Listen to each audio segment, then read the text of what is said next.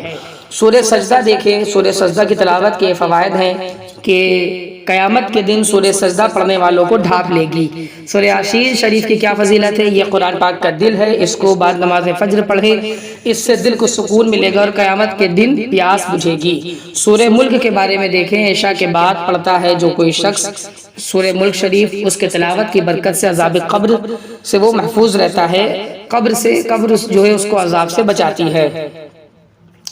پھر اس کے بعد سورہ ناس دیکھیں، یہ ایسی سورت ہے کہ اس کی تلاوت کرنے والوں کو شیطان کے وسوسوں سے حفاظت ہوتی رہتی ہے۔ سورہ اخلاص کیا ہے؟ سورہ اخلاص سورہ اللہ احد والی سورہ کی تلاوت یہ ہے کہ یہ نفاق سے بچاتی ہے، یعنی منافقت سے بچاتی ہے۔